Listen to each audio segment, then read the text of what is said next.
my darlings. என்னடா இது திடீர்னு லைவ் வந்திருக்கே அப்படின்னு பார்த்துட்டு இருக்கீங்களா? நதிங், சும்மா லைவ் வரணும், சில விஷயங்கள் பேசணும் அப்படின்னு தோணுச்சு. ஸோ திடீர் live. So how are you doing? ரொம்ப நாள் ஆச்சு உங்க எல்லாரையும் பார்த்து, உங்க எல்லார்கிட்டையும் பேசி. So how are you guys doing? எப்படி இருக்கீங்க? ஸோ ஓகே, சில விஷயத்தை பற்றி பேசிடலாம். ஒன்றும் இல்லை, இப்போ போயிட்டு இருக்கிற விஷயந்தான் இந்த hot topic of our town, Bigg Boss பற்றி பேசலாம். சரி, ஃபர்ஸ்ட் ஆஃப் ஆல் நான் சொல்லிடுறேன், ஒரு நார்மல் ஆடியன்ஸாக நான் பேசுவேன். ரொம்ப பெருசாக இது வந்து ஒரு ஸ்டேட்மெண்ட்டா இல்லை ஒரு பத்திரிகையில் எழுதுகிற அளவுக்கெல்லாம் கிடையாது. இட்ஸ் ஜஸ்ட் ஒரு நார்மல் ஆடியன்ஸாக எனக்கு என்ன தோணிருக்கோ நான் அதை பற்றி நான் சொல்கிறேன். ஸோ என்னன்னா, it's a wonderful show. Bigg பாஸ்ங்கிறது வந்து நான் நம்ம தமிழில் ஆரம்பிக்கிறாங்க அப்படின்னு வந்த உடனே I was so happy. Because கன்னடாவில், பெங்களூரில் Kannada Bigg Boss was a huge hit. 4 சீசனுமே வந்து மிகப்பெரிய ஹிட். என்ன பண்ணுறது, 4 சீசனுமே அப்ரோச் பண்ணாங்க. 4 சீசனுமே பிகாஸ் ஆஃப் சரவணன் மீனாட்சி என்னால் போக முடியல. அண்ட் தமிழில் இப்போது ஸ்டார்ட் பண்ணப்போ கூட same reason. So I am a big fan of Bigg Boss. பேசிக்காகவே எனக்கு அந்த ப்ரோக்ராம் ரொம்ப பிடிக்கும். ஸோ அப்படி அந்த ஒரு பிடிக்குங்கிற மென்டாலிட்டிலேயே நான் அந்த ப்ரோக்ராமை பார்ப்பேன். ஸோ இப்போ நம்ம தமிழ் பிக் பாஸ் பார்க்கும்போது சத்தியமாக அமேசிங், வேறு கேரக்டர்ஸ் இருக்காங்க. ஒவ்வொருத்தர் பற்றியே குறிப்பாக சொல்கிறதுக்கு நான் யாருமே இல்லை. நான் யார் அவங்க பற்றியெல்லாம் சொல்கிறதுக்கு? ஏன்னா அவங்க கேரக்டர்ஸ் அவங்களுக்கு தான் தெரியும். அவங்களுக்கு வந்து அது சரின்னு தோணும், நம்ம பார்க்குறவங்களுக்கு நமக்கு அது தப்பாக தோணும். அண்ட் இன்னொன்று, மக்களுக்கு என்ன சொல்ல விரும்புகிறேன்னா, Bigg Boss show is something like ஒரு கம்ப்ளீட் பேக் ஆஃப் என்டர்டெயின்மெண்ட். அதை பார்க்கும்போது ஒவ்வொரு கேரக்டரையுமே நாங்கள் ரிலேட் பண்ணிப்போம். ஆமாம்ல, இந்த இடத்துல நம்ம இருந்தோம்னா என்ன பண்ணியிருப்போம், சண்டை போட்டிருப்போம், இல்லை வேற ஏதாவது பேசியிருப்போம் அப்படின்னு ரிலேட் பண்ணிப்போம். ஒவ்வொருத்தர் கேரக்டர் பார்க்கும்போது, இப்போ கணேஷ் வெங்கட்ராம பார்க்கும்போது சரி, இல்லை வேற சில கேரக்டர்ஸ் வயப்புரி அண்ணனை பார்க்கும்போது சரி, இல்லை ஸ்னேகன் அவர்கள் பார்க்கும்போது சரி, எல்லா கேரக்டர்ஸையும் பார்க்கும்போது ஆமாம், இந்த இடத்துல நான் இருந்தாலும் நானும் அழுதுருப்பேன், இல்லை நானும் இப்படி பேசியிருப்பேன் அப்படின்னு நாங்கள் ரிலேட் பண்ணிட்டு பார்ப்போம். So that kind of show is Bigg Boss. இதை வந்து ரொம்ப சென்சிட்டிவாக பார்த்து இந்த அளவுக்கு ஒரு ரீச் ஆகும்னு நான் எதிர்பார்க்கல. ஸோ அந்த விஷயத்துலேயே I am so happy because of Bigg Boss. And Gayathri அவர்களே, ஒரு நாள் கண்டிப்பாக இந்த பிக் பாஸ் வந்து just it's a matter of 3 months. இந்த 3 monthsக்கு அப்புறம் கண்டிப்பாக நீங்கள் வெளியில் வருவீங்க. என்னென்ன நடந்துட்டுருக்குங்கிறது வந்து நீங்கள் பார்ப்பீங்க. ஒரு ஹியூமன் இந்த அளவுக்கு ஒருத்தரை ஹர்ட் பண்ணுவாங்களான்னு கூட நான் ஃபர்ஸ்ட் டைம் நான் பார்த்துட்ருக்கேன். எஸ், நீங்கள் ஒரு பெரிய மாஸ்டர்ஸ், நீங்கள் உங்கள் கீழே இருக்கிறவங்கள வந்து நீங்கள் இப்படி தான் திட்டுவீங்க, நீங்கள் கோவப்படுவீங்க, எல்லாமே okay. But when you're inside some Bigg Boss house, அங்கே ஒரு கிளீனராக இருந்தாலும் சரி, இல்லை ஒரு ரொம்ப கம்மியான ஒரு இதுலேருந்து வந்திருந்தாலும் சரி, இல்லை பெரிய ஹைஃபை குடும்பத்திலேருந்து வந்திருந்தாலும் சரி, அந்த வீட்டுக்குள்ளே போனப்போ எல்லாருமே ஈக்குவல். ஸோ அப்படி இருக்கும்போது எப்படி ஒருத்தரை வந்து இந்த அளவுக்கு ஹர்ட் பண்ண முடியும் உங்களாலன்னு சத்தியமாக யோசிச்சு கூட பார்க்க முடியல. ஏன்னா எங்களுக்கு ஒருத்தரை ஹர்ட் பண்ணுறதுக்கு எந்த ரைட்ஸுமே கிடையாது. we don't have any rights to hurt someone. யாராவது இருக்கட்டும், அவங்க எங்கள் அசிஸ்டன்ஸாகவே இருக்கட்டும், இல்லை யாராவது இருக்கட்டும், அவங்கள ஹர்ட் பண்ணுற அளவுக்கு நம்ம பேசக்கூடாதுன்னு தான் நம்ம எப்போவுமே யோசிப்போம். சொல்கிறதுக்கு ஒரு விதம்னு ஒன்று இருக்குது. அதை மீறி நீங்கள் இந்த அளவுக்கு ஹர்ட் பண்ணிட்டு இருக்கீங்க. அது சத்தியமாக நார்மல் ஆடியன்ஸாக எங்களால் அதை பார்க்க முடியல. One thing. அப்புறம் ஜூலி அவர்களே, என்னத்தை சொல்கிறது, ஒன்றுமே இல்லை. ஒரே ஒரு நாள் மெரினால போய் கத்தினீங்க, கதர்னீங்க, அவங்கள கேவலப்படுத்தினீங்க, நிறைய பேரை நீங்கள் கேவலப்படுத்தினீங்க. அதனால ஒரு கும்பல் வந்து உங்களை ரொம்ப ஜூலி எஸ் கமான் தமிழச்சி அப்படி இப்படின்னு சொல்லிட்டு உங்களை தூக்கி விட்டாங்க, எல்லாமே பண்ணாங்க. ஓகே, அதை நீங்கள் எப்படி காப்பாற்றிக்கணும்?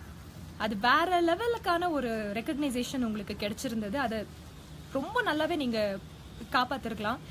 அது இல்லாமல் யாருக்குமே கிடைக்காத ஒரு ஆப்பர்ச்சுனிட்டி, ஜஸ்ட் ஒன் டே நீங்கள் மெரினால போய் கத்துனதுனால கமல் சார் பக்கத்தில் நின்று பிக் பாஸ்குள்ள ஒரு கண்டஸ்டண்ட்டாக நீங்கள் போயிருக்கீங்கன்னா அது ஒரு பொக்கிஷமாக நீங்கள் பார்த்துக்கணும். So you have to treat it like நீங்கள் குவீன் மாதிரி நீங்கள் அது யோசிக்கணும். ஐ மீன் இதெல்லாம் ஒரு பெரிய பெரிய விஷயம், யாருக்குமே கிடைக்காது. எத்தனை பேர் இருக்காங்க ஆர்டிஸ்டாக இருக்கட்டும் க்யூவில் பிக் பாஸ் அப்படிங்கிற ஒரு ஷோக்குள்ளே போகிறதுக்கு. அப்படிப்பட்ட ஒரு ஷோவில் உங்களை அனுப்பிச்சிருக்காங்கன்னா அது நீங்கள் எப்படி பார்த்துருக்கணும்? தப்பு பண்ணிட்டீங்க, ரொம்ப ரொம்ப ரொம்ப ரொம்ப பெரிய தப்பு பண்ணிட்டு இருக்கீங்க. லைஃப்பில் வந்து யாராவது ஒருத்தர் நம்மளை நம்ப மாட்டாங்களா? அழும்போது யாராவது தட்டி கொடுத்துட்டு சரி விடு அப்படின்னு யாராவது சொல்ல மாட்டாங்களான்னு ஒவ்வொருத்தரும் ஏங்கிட்டு இருக்கோம். ஏன் நானே ஏங்கிட்டு இருக்கேன் என் லைஃப்ல. யாருமே உண்மையா யாராவது அழும்போது சரி ஓகே விடுறா, இட்ஸ் ஓகே கம் ஆன் சில் நாங்க இருக்கோம் அப்படின்னு சொல்றதுக்கு யாராவது ஒரு தோள் கொடுக்க மாட்டாங்களான்னு ஏங்கிட்டு இருப்போம். அப்படி இருக்கும்போது பாவம் ஒருத்தி உங்களை அழாத அப்படின்னு தட்டி கொடுத்த ஒருத்திய லூஸு அப்படின்னு சொல்லிட்டு அவளை பத்தி கேவலமா பேசிருக்கீங்களே, உங்களுக்கு நாங்க என்ன சொல்லணுமோ தெரிய மாட்டேங்குது. ஸோ என்னன்னா பிக் பாஸ் ஸ்டார்டிங்லேயே நான் லைவ் இதை பற்றி எல்லாம் பேசணும் அப்படின்னு நினச்சிட்டு இருந்தேன். பட் நான் என்னடான்னா சரி ஓகே நம்ம மக்கள் பிக் பாஸ் பற்றி கொஞ்சம் என்னது ஒரு நெகட்டிவ் ஃபீலிங்கில் இருக்காங்க. ஸ்டார்டிங்கில் எல்லாருக்குமே அது தோணும். என்னடா இது என்ன ஷோ அவங்க பல் தேய்க்கிறதெல்லாம் நாங்கள் பார்க்கணுமா அப்படிங்கிற லெவலில் நீங்கள் எல்லாருமே யோசிச்சிங்க, கலாய்ச்சிங்க, எல்லாமே பண்ணீங்க. நான் வெயிட் பண்ணிட்டு இருந்தேன், கண்டிப்பாக இது நம்ம மக்கள் கிடையாது, கண்டிப்பாக ஒரு நாள் இல்லை ஒரு நாள் அவங்களுக்கு இந்த ஷோ புரியும், அதுக்கப்புறம் நாம போய் பேசலாம் அப்படின்னு நான் வெயிட் பண்ணிட்டு இருந்தேன். ஸோ அதுக்கான நாள் இன்னைக்கு வந்திருக்குன்னு தான் நான் யோசிக்கிறேன். நான் ஒரு நார்மல் ஆடியன்ஸாக தான் நான் பேசுகிறேன். நான் பிக் பாஸை நான் ரொம்ப விரும்பி பார்க்குறேங்கிறதுனால நான் இதை பற்றி பேசுகிறேன். ஸோ எதுக்கு பிக் பாஸ் எனக்கு அவ்வளோ பிடிக்கும்னா அது கம்ப்ளீட்டாக சைக்கலாஜிக்கல் ரிலேட்டட் ஆன ஒரு ஷோ. உங்களை நீங்கள் நிறைய விஷயங்கள் நீங்கள் மாற்றிக்கலாம், நிறைய விஷயங்கள் நீங்கள் கற்றுக்கலாம். ஏன் கொஞ்சம் எங்கள் பக்கத்தில் இருக்கிறவங்களோ இல்லை எங்கள் கூட இருக்கிறவங்க கூடயோ எப்படி நம்ம பேசணும், அது it's nothing but normal life. ஆனால் என்ன 30 கேமரா அப்படி இப்படின்னு சொல்கிறாங்க, அத்தனை பேர் உங்களை பார்த்துட்டு இருக்காங்கிறது மட்டும்தான். ஒருத்தர் நீங்கள் பார்க்கும்போது நீங்கள் எப்படி இருக்கீங்க, ஒருத்தர் நீங்கள் பார்க்காதப்போ நீங்கள் எப்படி இருக்கீங்கிறது தான் Bigg Boss. So I just love that show. நீங்கள் அங்கே நடிக்கணும்னு ஒன்றும் அவசியம் இல்லை, நீங்கள் இருந்தாலே போதும் அப்படிங்கிற லெவலில் தான் அந்த ஷோ காட்டிட்டு இருக்காங்க. ஸோ அப்படி இருக்கும்போது ரொம்ப ரொம்ப ரொம்ப பார்க்குறவங்களுக்கு இரிட்டேட் ஆகிற அளவுக்கு ஜூலி நீங்கள் பண்ணிட்டீங்க. ஸோ எஸ் மேபி நீங்கள் வெளியில் வந்ததுக்கப்புறம் நிறைய விமர்சனங்கள் உங்களுக்கு வரும். மேபி காயத்ரி மாஸ்டருக்கும் சரி ஜூலி அவர்களுக்கும் சரி நிறைய வரும். இது நீங்கள் தாங்கிக்கணும் இந்த விமர்சனைகள் எல்லாமே. ஸோ வெளியில் வரதுக்கு முன்னாடி கொஞ்சம் நீங்களே அது புரிஞ்சுக்கோங்க. அந்த வீட்டுக்குள்ளே ஓகே ஃபைன் நாங்கள் இப்படி இருக்கோம், இப்படி இருக்கக்கூடாது அப்படிங்கிறது உங்களுக்கே தெரியும். அது புரிஞ்சுக்கிட்டு நீங்கள் ஒரு அளவுக்கு நீங்கள் போனீங்கன்னா எஸ் அந்த விமர்சனைகள் எல்லாம் உங்களுக்கு கொஞ்சம் பாசிட்டிவாக தெரியும். Then let's next darling Oviya. சத்தியமாக சொல்கிறேன், ஒருத்திய இந்த அளவுக்கு நான் இம்ப்ரெஸ் ஆனதே கிடையாது. ஒருத்தியை பார்க்கும்போது இந்த அளவுக்கு இம்ப்ரெஸ் ஆனது நான் கிடையவே கிடையாதுங்க. ஏன்னா ஒவ்வொரு பார்க்கும்போதெல்லாம் அட்லீஸ்ட் ஏதாவது ஒரு கேரக்டர் அவங்களுக்குள்ளே இருக்கிற ஒரு கேரக்டராவது அவங்க சரி ஓகே விடுங்க அவங்க அப்படிதான் அப்படின்னு யோசிச்சுட்டு அவங்க கூட பேசுறதா இருக்கட்டும், கம்யூனிகேஷன்ஸாக இருக்கட்டும் எல்லாமே கட் பண்ணிட்டு அவங்க அவ்வளோதான் அப்படின்னு விட்டுருவோம். But Oviya you are just a sweet heart. நீங்கள் இன்னைக்கு யோசிச்சுட்டே இருந்த ஒரு பிக் பாஸ்ங்கிற ஒரு ஷோ இந்த அளவுக்கு போயிட்டுருக்கு அப்படின்னா சத்தியமாக போய் சொல்லக்கூடாது. அதுக்கான ஒரு மெயின் ரீசனே நீங்களாக இருக்கீங்க. பிகாஸ் ஒன்றும் இல்லை, you're just yourself, you're so cute, you're so pure from your heart. நீங்கள் என்ன நினைக்கிறீங்களோ நீங்கள் அதை தான் சொல்லிட்டு இருக்கீங்க. நீங்கள் என்ன நான் இப்படி தான் என்ன பண்ண முடியும் அப்படிங்கிற லெவலில் நீங்கள் இருக்கீங்க. So that is one big beautiful character. எனக்கு தெரிஞ்சு அந்த வீட்டில் இருக்கிறவங்க யாருமே இந்த கேரக்டரை ஏற்றுக்க மாட்டாங்க as far as I know. So இன்னைக்கு எபிசோடில் வேற என்ன நடக்குதுன்னு பார்க்கணும். பிகாஸ் மேபி கோவப்பட்டிருக்காங்க நிறைய பேர் உங்கள் மேலே, கை ஓங்குற அளவுக்கெல்லாம் கோவப்பட்டுட்டு இருக்காங்க. ஸோ எனக்கு தெரிஞ்சு Vijay TV has to take a call. ஒன்றும் இல்லை, எல்லாருக்கும் கொஞ்சம் கவுன்சிலிங் கொடுத்தாங்கன்னா நல்லாயிருக்கும். பிகாஸ் அப்படியே போச்சுன்னா சைக்கலாஜிக்கலி ரொம்ப ஹர்ட் ஆவாங்க நிறைய பேர். ஸோ அது வந்து விஜய் டிவி கொஞ்சம் கால் எடுத்துட்டு எல்லாருக்கும் ஒரு கவுன்சிலிங் கொடுத்துட்டாங்கன்னா நல்லா இருக்கும்னு தான் நான் நினைக்கிறேன். அண்ட் இன்னொன்று, ரொம்ப நிறைய விஷயங்கள் பேசணும்னு நினைச்சேன். லைவ் வந்து பேசும்போது எதுவுமே வர மாட்டேங்குது, நான் என்ன பண்றது. ஸோ ஓகே, யார் பத்தி பேசலாம்? எஸ், கணேஷ் வெங்கட்ராம். எஸ், கணேஷ் வெங்கட்ராம். உங்களை கூட நிறைய பேர் வந்து நெகட்டிவாக யோசிக்கிறாங்க. நீங்கள் தலைமையில் எடுத்துக்கிட்டு எல்லாமே சரி ஓகே நான் பேசுகிறேன், இருங்க நான் பேசுகிறேன் அப்படின்னு சொல்லிட்டு நீங்கள் பண்ணிட்டு இருக்கிற விஷயங்கள் வந்து அங்கே நிறைய பேருக்கு பிடிக்கல. ஸோ தெரியல, இந்த ஷோ வந்து இப்போ ஜஸ்ட் ஒரு 25 days தான் ஆயிருக்கு மக்களே. It's just 25 days. இன்னும் 70 days இருக்கு. 70 years, ஆல்மோஸ்ட் 75 days இருக்கு. 100 days ஷோ. ஸோ 75 days இருக்கு. ஃபர்ஸ்ட் வீக் நீங்க பாத்தீங்க, கழுவி ஊத்துனீங்க, இதெல்லாம் ஒரு ஷோவா அப்படின்னு கழுவி ஊத்துனீங்க. செகண்ட் வீக் பாத்தீங்க, ஜூலி பத்தியான ஒரு ஒப்பீனியன் வந்துச்சு. ஆமாப்பா பாவம் அந்த பொண்ணுங்கிற லெவலுக்கு வந்துச்சு. அதுக்கப்புறம் மறுபடியும் அந்த பொண்ணையும் கழுவி ஊத்த ஆரம்பிச்சிட்டீங்க. ஸோ நான் என்ன சொல்ல விரும்புறேன்னா, நீங்க ஷோ பார்க்க ஒருத்தர் மேல இருக்கிற ஒப்பீனியன்ஸ் வந்து மாறிட்டே இருக்கும். அது ஸ்டாக்னண்டா இருக்காது. ஸோ இப்போ யாரா இருந்தாலும் சரி, இப்போ நானே அங்க போயிருந்தாலுமே வந்து உங்களுக்கு அதுதான் தோணும். ஒரு வீக் ஒருத்தரை நீங்க பாப்பீங்க, ஓகே அந்த வீக் அவங்க வந்து வாவ் அப்படின்னு தோணும். அடுத்த வாரம் வந்து ஒரு விஷயத்துல ஏதாவது ஒண்ணு தவறா நடந்தாலுமே வந்து சே இவ்வளவுதானா அப்படிங்கிற லெவல்ல நீங்க உங்களுக்கு வந்து அந்த ஒப்பீனியன்ஸ் மாறிட்டே இருக்கும். ஸோ நான் என்ன சொல்றேன்னா, இந்த 25 எபிசோட்ஸ்லயே வந்து நீங்க ஒரு ஜட்மெண்ட்டுக்கு வந்துடாதீங்க, இவங்க இப்படிதான் அவங்க அப்படிதான் அப்படின்னு. ஸோ ஷோ நீங்க பார்க்க உங்களுக்கே அதை பத்தி தெரியும். சரி ஓகே. ஏன்னா நான் எதுக்காக இந்த விஷயத்த சொன்னேன்னா, ஆர்த்தி அவங்க வந்து லாஸ்ட் வீக்கே ப்ரீவியஸ் வீக் வந்து அவங்கள வெளியில அனுப்பிச்சிட்டோம். ஸோ அவங்க மட்டும் இந்த வீக் இருந்திருந்தாங்கன்னா அங்க நடந்திருக்கிற விஷயமே வேற. எனக்கு தெரிஞ்சு நீங்க இந்த வாரம் எபிசோட்ஸ் நீங்க பார்த்திருப்பீங்க. ஜூலி பண்ண நிறைய விஷயங்கள் நீங்க பார்த்திருப்பீங்க. ஸோ அதெல்லாம் பார்க்கும்போது டிவி முன்னாடி உட்காந்துருக்கிற எங்களுக்கு எப்படி தோணும் இருக்கும். ஸோ அப்போ வீட்டுக்குள்ள 24 மணி நேரம் அவங்க கூடயே இருக்கிற ஒருத்தருக்கு வந்து எப்படி தோணும். ஸோ மேபி எனக்கு தெரிஞ்சு இந்த வாரம் ஒரு வாரம் அட்லீஸ்ட் ஆர்த்தி இருந்திருக்கணும் அப்படிங்கிற லெவல்ல எங்களுக்கே தோணும்ல. ஸோ அதே மாதிரி தான் எனக்கும் தோணுச்சு, இந்த வாரம் ஆர்த்தி மிஸ் ஆயிட்டாங்களே, இருந்திருக்கணும், சூப்பரா இருந்திருக்கும் அப்படின்னு சொல்லிட்டு. But whatever, good things should happen. இவ்வளோ அக்ரெசிவா இவ்வளோ ஒரு ஹேட்ரட்னஸ் யாருக்குமே அது நல்லதில்லை. Gayathri madam and Julie madam, anyone, Namitha's, anyone. So இவ்வளோ ஹேட்ரட்னஸ் நல்லா இல்லை. சொல்கிற விஷயங்கள் கொஞ்சம் பாசிட்டிவாக கேட்குற மாதிரி சொன்னாங்கன்னா மேபி கண்டிப்பாக எல்லாருமே அதை ஏற்றுப்பாங்க, யாராக இருந்தாலும் சரி.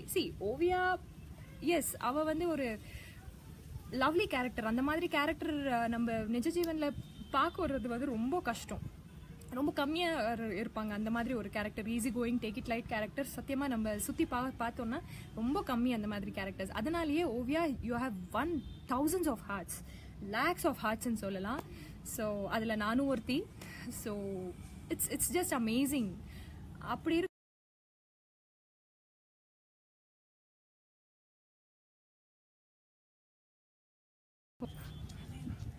ஸோ ஓகே சாரி, திடீர்னு நின்ட்டேன் கொஞ்சம். எஸ் சாரி, பிகாஸ் கொஞ்சம் சிக்னல் ப்ராப்ளம், லைட்டாக சிக்னல் ப்ராப்ளம் ஆயிடுச்சு. வேற ஒன்றும் இல்லை. ஸோ இதை பற்றி சில விஷயங்கள் பேசணும் அப்படின்னு தோணுச்சு. இப்போ தோணுது எனக்கு, நான் ஏன் மிஸ் பண்ணிட்டேன் பிக் பாஸ் அப்படின்னு சொல்லிட்டு. பிகாஸ் அட்லீஸ்ட் உள்ளே போய் ஓவியாவுக்கு ஒரு ஹக் கொடுத்து டார்லிங் யூ ஆர் அமேசிங், நீங்கள் எப்படியே இருங்க அப்படின்னு சொல்லணும்னு தோன்ற அளவுக்கு she's winning our hearts. So that's so nice. யாருமே இந்த மாதிரி ஒரு பொண்ணை பார்த்து இந்த அளவுக்கு ரசித்து பேசுகிற அளவுக்கு வந்து நான் பார்த்ததில்லை. So this is so nice. What ever is happening ரொம்ப நல்லா இருக்கு. ஸோ லெட்ஸ் see, வெளியில் வந்ததுக்கப்புறம் கண்டிப்பாக நீங்கள் இந்த லைவ்ஸாக இருக்கட்டும் இல்லைனா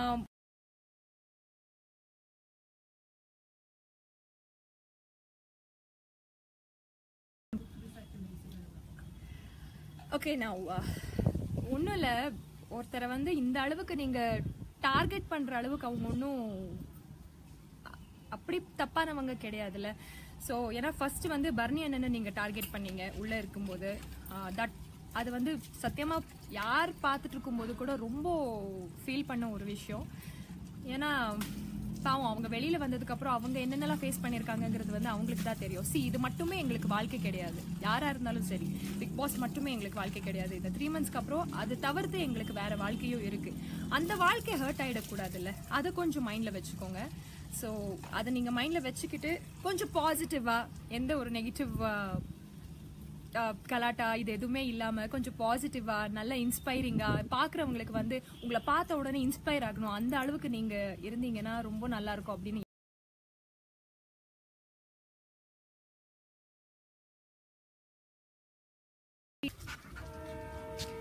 ஸோ ஓகே, வேற என்ன சொல்கிறது?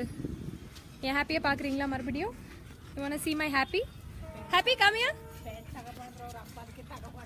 Come here, darling. Happy, sit, baby, sit. Happy boy. Come here. Sit, baby, sit. Okay. Happy, illodu, baby. Happy, ma. See here. Happy boy. See. Okay, கோவமா இருக்கான். நான் அவன் கூட விளையாடல அப்படின்னு சொல்லிட்டு ரொம்ப கோவமா இருக்கான். ஸோ ஓகே, இரு. ஸோ இவ்வளோதான் கைஸ், இதை சொல்லணும் அப்படின்னு நினச்சேன். மேபி எஸ், சப்போர்ட் ஓவியா அப்படின்னு எல்லாம் சொல்லிட்டு இருக்கீங்க. S, support Oviya. எஸ், என்னன்னா ஒரு சிங்கிள் பர்சன்ல வந்து நிறைய கேரக்டர்ஸ் இருக்கும். ஓவியா பண்றது எல்லாமே வாவ் அப்படின்னு இல்லை. ஏன்னா நிறைய விஷயங்கள் அவங்களுமே வந்து இது பண்ணிட்டு இருக்காங்க.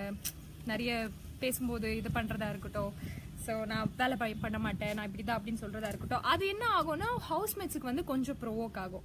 ஸோ அதையுமே வந்து ஈஸியா டீல் பண்ணலாம், ஹேண்டில் பண்ணலாம், சொல்லலாம். பட் அதுல வந்து ஹவுஸ்மேட்ஸ் கொஞ்சம் நாங்க எதுக்கு அப்படி சொல்லணும் அப்படிங்கிற லெவல்ல இருக்காங்க. But whatever it is, Oviya, you are a sweet heart, you are darling, you are amazing. So யாருக்காகவும் நீங்க உங்களை மாத்திக்க வேணாம். Just be yourself like how you are. We love you lot. நீங்கள் வெளியில் வந்ததுக்கப்புறம் உங்களுக்கு ஒரு பெரிய சர்ப்ரைஸே இருக்குது. பிகாஸ் அந்த அளவுக்கு ஒரு பியூட்டிஃபுல்லான ரெஸ்பான்ஸ் உங்களுக்கு கிடைச்சிட்ருக்கு. So it's nice to know about you. இப்படி ஒரு கேரக்டரா அப்படின்னு மெஸ்மரைசிங்காக இருக்குது. So all the very best. பார்ப்போம், இன்னும் 70 days இருக்குது, என்ன நடக்கும் இந்த 70 daysலன்னு.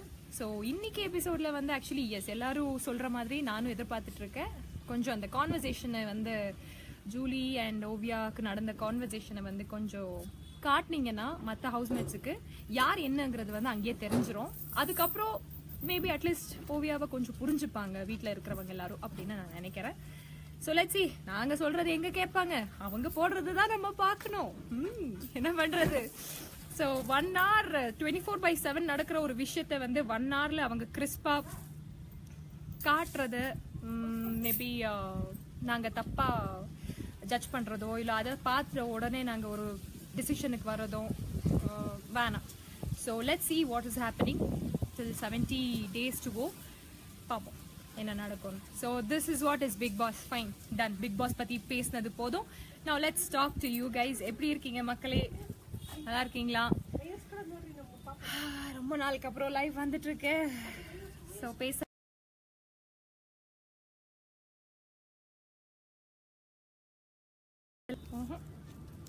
ஓகே, சாரி கைஸ், கொஞ்சம் சிக்னல் மறுபடியும் ப்ராப்ளமாக இருக்குது. ஸோ நான் கொஞ்சம் வாக்கிங் அண்ட் டாக்கிங்லேயே போயிடுறேன். அவ்வளோதான், இதை பற்றி பேசணும்னு நினச்சிட்டு இருந்தேன். ஸோ சொல்லிட்டேன். இது எந்த விமர்சனையும் கிடையாது, வேற ஒன்றுமே இல்லை. ஆஸ் அன் ஆடியன்ஸ் நான் பார்க்கும்போது எனக்கு ஒரு சில விஷயங்கள் சொல்லணும்னு தோணுச்சு, சொன்னேன். நிறைய பேருக்கு இது பிடிக்காது, அங்கே இருக்கிற மாதிரி தான். ஸோ எல்லாம் மறந்துடுங்க, ஜஸ்ட் forget it, chill. நான் என்ன சொல்லுவேன், எப்போவுமே சொல்கிற மாதிரி எல்லாமே பாசிட்டிவாக யோசிங்க, எல்லாமே பாசிட்டிவாக தான் நடக்கும். So chill. வேற என்ன? சரி சொல்லுங்க, நம்ம சீரியல் பற்றி சொல்லுங்க. இப்போ அட்லீஸ்ட் நம்ம சில விஷயங்கள் பற்றி பேசலாம். எப்படி போயிட்டு இருக்கு சீரியல்? பிடிச்சிருக்கா? இப்போ வந்துட்டு இருக்கிற சீன்ஸ் எல்லாமே பிடிச்சிருக்கா? சமையல் போட்டி எல்லாம் போயிட்டு இருக்கோம். You guys are liking? இல்லைன்னு சொன்னாலும் என்ன பண்ண முடியும்? ஒன்றும் பண்ண முடியாதுல்ல. ஸோ ஓகே, பிடிக்கலனாலும் என்ன பண்ண முடியும்? சேனலை மாற்றிடுங்க. பிடிக்கலன்னா தயவு செஞ்சு தீட்டிடாதீங்க மறுபடியும். போதும்டா சாமிங்கிற மாதிரி இருக்கு. ஸோ நிறைய நல்ல விஷயங்கள், நிறைய புது விஷயங்கள் பண்ணலாம் அப்படிங்கிற ஒரு ஐடியா கூட இருக்கு. கூடிய சீக்கிரம் அதை பற்றி நான் சொல்லுவேன். Nice good things. இந்த பழசே பிடிச்சிக்கிட்டு அப்படியே இருக்காமல் கொஞ்சம் புதுசாக நிறைய நல்ல விஷயங்கள் பண்ணலாம் அப்படிங்கிற ஒரு ஐடியாவில் இருக்கேன். என்னோட இன்டர்வியூஸில் நீங்கள் பார்த்துருப்பீங்க, பிஹைண்ட் வேர்ட்ஸில் கூட நான் சொல்லியிருந்தேன். ஸோ லெட்ஸ் see, பார்ப்போம் எது நடக்குது அப்படின்னு பார்ப்போம். நான் என்னை பொறுத்த மட்டுக்கும் ஒரே ஒரு விஷயந்தான், எல்லாமே பாசிட்டிவாக எடுத்துக்கணும், பாசிட்டிவ் விஷயங்கள் பற்றி மட்டுமே கான்சென்ட்ரேட் பண்ணணும் அப்படிங்கிற ஒரு நோக்கத்தில் இருக்கேன். அந்த நோக்கமே நான் ஃபாலோ பண்ணிட்டு இருக்கேன். ஸோ பாசிட்டிவாக தான் எல்லாமே யோசிச்சுட்டு இருக்கேன். So let's see what's gonna happen. Thank you so much. Thank you. அப்புறம் வேற என்ன, நிறைய பேருக்கு வந்து நிறைய விஷயங்கள்ல டார்ச்சர் பண்ணிட்டு இருக்கோம். மறுபடியும் 4 வருஷமா நிறைய சீரியல் பண்ணி நான் டார்ச்சர் பண்ணிட்டு இருக்கேன் உங்களை எல்லாரையும். முதல்ல அதை வந்து ஒரு பெரிய மன்னிப்பு கேட்டுக்கிறேன். என்ன பண்றது, ஒரு ப்ராஜெக்ட் அதை ஒரு சக்ஸஸ்ஃபுல்லாக கம்ப்ளீட் பண்ணி முடிச்சு கொடுக்கணுங்கிறது தான் என்னோட தாட். ஸோ அதுக்காகவே நான் அந்த மைண்டில் வச்சுக்கிட்டு அந்த ப்ராஜெக்ட் பண்ணிகிட்ருக்கேன். ஸோ செஞ்சு யாருமே அதை தப்பாக எடுத்துக்காதீங்க. என்ன பண்ணுறது, அதுதானே எங்கள் பொழப்பு. ஸோ இந்த சீரியல் முடியட்டோம், கண்டிப்பாக அதுக்கப்புறம் உங்களை யாருமே நாங்கள் டார்ச்சர் பண்ண மாட்டோம். நான் எஸ்பெஷலி டார்ச்சர் பண்ணவே மாட்டேன். இந்த சீரியல் முடிக்கிற வரைக்கும் மட்டும்தான் உங்களுக்கு அந்த டார்ச்சர் இருக்கும். என்னடா இது இவளையே பார்க்கணுமா டெய்லி அப்படிங்கிற லெவலெல்லாம் நீங்கள் யோசிச்சிருப்பீங்க. ஸோ எனிவேஸ் அது எதுவுமே நடக்காது. சில், ரிலாக்ஸ், ஏதாவது புதுசாக பண்ணலாம், பெருசாக பண்ணலாம். Let's see what's gonna happen.